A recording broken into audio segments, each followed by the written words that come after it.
Salut à tous. Aujourd'hui, je vais vous parler du vaccin H1N1 et vous allez voir que ça fait écho, bien entendu, à ce qui se passe aujourd'hui avec le Covid-19. Il faut se rappeler qu'en 2009, 6 millions de Français avaient été vaccinés contre cette grippe, soi-disant extrêmement dangereuse. Et en définitive, il s'est avéré que c'était une grippe pas plus dangereuse qu'une grippe saisonnière, voire encore moins. Mais à l'époque, comme pour le Covid aujourd'hui, ça a permis d'enrichir des boîtes pharmaceutiques. Donc ça, c'était le premier scandale à propos de ce vaccin.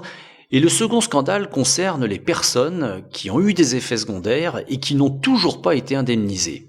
Je vous lis donc un extrait de cet article de Libération publié le 21 novembre 2020. Effets secondaires du vaccin H1N1, les indemnisations traînent. Plus de 11 ans après avoir été vaccinée contre le virus de la grippe H1N1, Marie attend toujours son indemnisation en raison d'effets secondaires que nul ne conteste.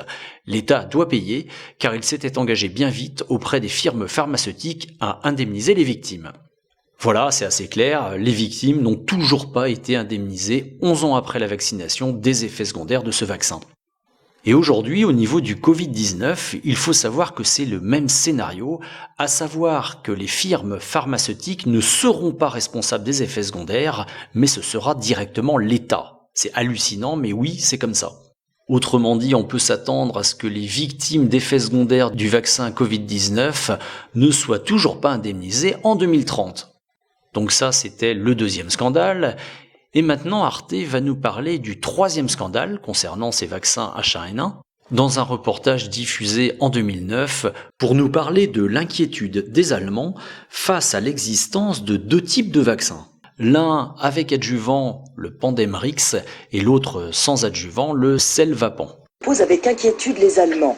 Ils viennent d'apprendre que les membres du gouvernement et les militaires ne recevront pas le même vaccin que le reste de la population. Alors, vaccin de seconde classe, l'opposition s'interroge. Je trouve cela incroyable. S'il s'agit de la même substance active, pourquoi tout le monde ne recevrait-il pas le même vaccin que M. Schäuble, par exemple? Réaction du ministre allemand de l'Intérieur, ce n'est pas un vaccin de seconde classe, il s'agirait d'un contrat signé il y a longtemps. Voilà pourquoi les hauts fonctionnaires et les militaires recevraient un autre vaccin. Du côté des médecins, l'Institut Paul Ehrlich a bien confirmé qu'il n'y avait pas de vaccin meilleur ou moins bon qu'un autre. En revanche, les effets secondaires, eux, peuvent varier. La formule prévue pour les employés du gouvernement ne contient pas d'adjuvant et serait ainsi mieux tolérée. Autre inquiétude pour les médecins, le vaccin n'a pas été testé sur les femmes enceintes et les enfants de moins de 3 ans.